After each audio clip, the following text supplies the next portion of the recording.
Bayangkan Afghanistan, Taliban, candu, kebuluran dan bandar-bandar musnah. Ini bukan tajuk berita, tetapi realiti hidup jutaan orang. Pendapatan merosot, kerja sukar dicari. Harga tepung dan minyak naik, bekalan elektrik pula terganggu. Menurut PBB, puluhan juta perlukan bantuan makanan. Tanpa bantuan, ramai takkan bertahan musim sejuk. Gunung, genting dan sekatan jalan menghalang penghantaran makanan, ubat. Salji pula tutup jalan berbulan lamanya. Orang jual tenakan, keluarkan anak dari sekolah. Mereka buat kerja sambilan demi sesuap nasi.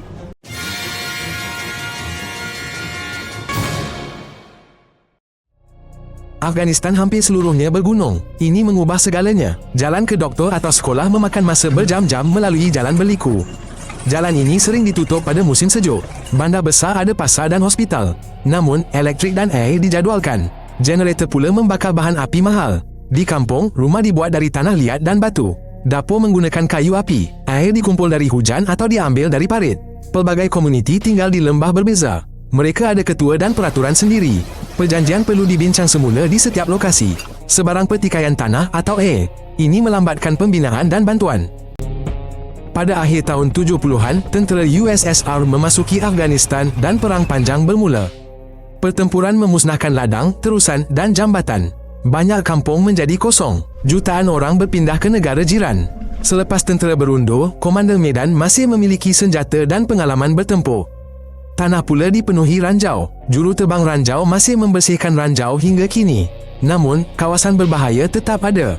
Ekonomi merosot. Kanak-kanak membesar di tengah runtuhan dan kekurangan pekerjaan. Kenangan perang ini dan akses kepada senjata terus mencetuskan konflik baharu. Ia juga menghalang penyelesaian damai. Selepas serangan pengganas di Amerika Syarikat pada awal tahun 2000-an, pasukan antarabangsa memasuki Afghanistan. Pemerintah ditukar. Projek jalan, sekolah, hospital dimulakan. Tentera dan polis mula dibina. Namun, pemberontak meneruskan serangan. Letupan berlaku di jalan raya dan serangan di wilayah-wilayah. Wang dan peralatan diterima dalam jumlah besar. Tetapi sebahagian projek pembinaan terbengkalai. Kawalan pula semakin lemah. Apabila tentera asing berundur, banyak senjata dan peralatan ketenteraan tertinggal. Institusi kerajaan yang stabil pula gagal diperkukuh. Ini membawa kepada perubahan mendadak yang lain. Pada tahun 2021, gerakan Taliban menguasai ibu kota Afghanistan dan sebahagian besar negara. Pasukan keselamatan diganti dengan orang mereka. Sebahagian pegawai dipecat. Undang-undang ditulis semula. Peraturan pakaian dan tingkah laku di tempat awam diperketat. Gadis-gadis dilarang ke sekolah menengah dan universiti. Banyak wanita dilarang bekerja di agensi kerajaan atau projek kemanusiaan. Aset beku di luar negara dan pengurangan perdagangan luar menjejaskan belanjawan dan kadar mata wang. Perniagaan menjadi lebih berhati-hati. Harga barangan asas melonjak naik. Selama bertahun-tahun, popi adalah sumber pendapatan utama bagi banyak petani Afghanistan. Ia mudah ditanam dan cepat dijual. Afghanistan lama menjadi pembekal bahan mentah opiat terbesar dunia. Pada musim bunga 2022, pihak berkuasa mengumumkan larangan popi. Mereka mula membersihkan ladang. Di beberapa kawasan, penanaman merosot hampir 95%. Ribuan keluarga kehilangan punca pendapatan biasa. Gandum dan kekacang membawa kurang wang. Pasaran untuk produk ini juga lemah. Tanpa benih, pengairan dan mikrokredit, mereka mungkin kembali kepada pendapatan haram. Ini kerana mereka perlu menyara keluarga. Makanan, ubat-ubatan dan set musim sejuk tiba di Afghanistan melalui Pertubuhan Bangsa-Bangsa Bersatu, dana antarabangsa dan negara jiran. Namun akses tidak stabil, salji menghalang laluan, ada barisan dan pemeriksaan di sempadan dan berlaku pertikaian pengagihan setempat. Beberapa keluarga menerima set setiap beberapa bulan dan ia tidak mencukupi sehingga bekalan seterusnya. Di kawasan terpencil, klinik sering tiada vaksin dan antibiotik dan doktor berpindah ke tempat ada gaji serta perumahan. Selagi ekonomi belum pulih, kebergantungan kepada bantuan luar akan kekal. Kumpulan bersenjata lain juga beroperasi di Afghanistan. Mereka melakukan letupan dekat pasar, masjid, sekolah dan pejabat. Serangan ini membunuh, mencederakan orang dan mengganggu hospital serta misi bantuan. Pihak berkuasa memperketat pemeriksaan dan rondaan, tetapi ancaman sukar dihapus sepenuhnya. Perniagaan tutup awal, pengangkut kurangkan perjalanan, pameran dibatalkan. Apabila orang rasa tidak selamat, mereka kurang berbelanja dan jarang keluar bekerja. Ekonomi terhenti dan keluarga makin bergantung pada pendapatan tidak tetap serta bantuan. Perdagangan dan transit Afghanistan terkait Pakistan. Produk, bahan api, simen dan ubat-ubatan melalui sempadan. Pelarian dan pekerja bermusim juga kembali. Di lintasan sempadan, sering ada kesesakan dan pemeriksaan. Kargo pula tersangkut berhari-hari.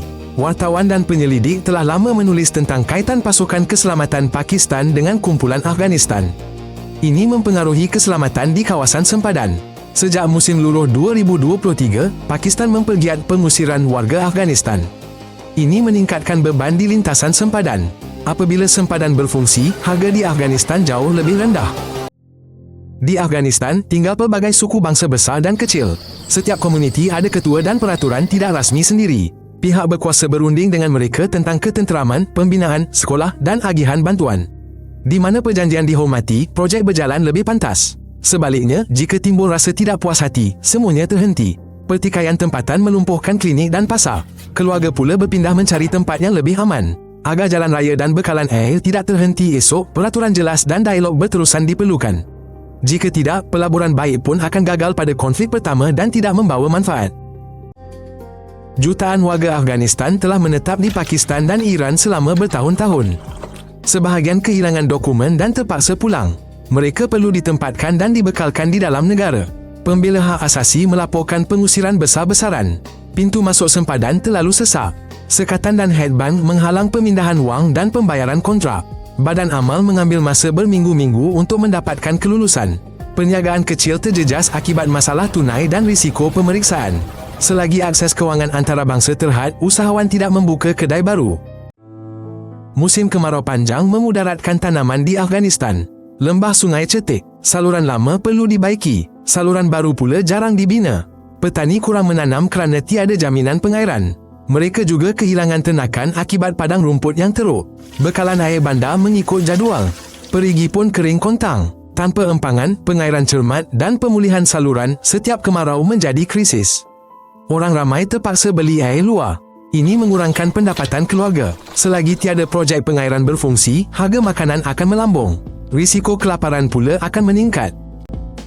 Kanak-kanak Afghanistan sering tiada sekolah tetap atau tempat bermain yang selamat. Ramai yang bekerja, menjual barangan kecil di jalanan, menggilap kasut atau membantu di ladang. Kekurangan zat makanan menyebabkan penyakit. Doktor pula jauh dan mahal. Bahan dan buku pelajaran juga kurang. Keluarga utamakan makanan dan bahan api. Apabila kelas menengah atas ditutup untuk kanak-kanak perempuan, yang lebih muda juga hilang motivasi. Langkah mudah seperti makanan panas di sekolah, vaksin, pakaian hangat dan set asas akan cepat meningkatkan kesihatan dan pencapaian. Ini memberi mereka peluang masa depan lebih baik. Masa depan Afghanistan bergantung pada 3 perkara: keselamatan, ekonomi dan akses pendidikan. Jika serangan berkurangan, jalan raya dan pasar akan hidup semula. Jika petani dapat pengairan dan harga gandum yang adil, mereka lebih mudah tinggalkan penanaman popi. Jika gadis dan lelaki kembali ke sekolah dan universiti, doktor, guru dan jurutera baharu akan muncul. Selagi ini belum berlaku, bantuan makanan dan ubat sangat penting. Kemajuan hanya berlaku selangkah demi selangkah, tanpa janji ajaib dan berpegang pada tindakan nyata. Jika anda rasa menarik, langganlah agar tidak terlepas episod baharu. Kami sajikan secara ringkas dan padat.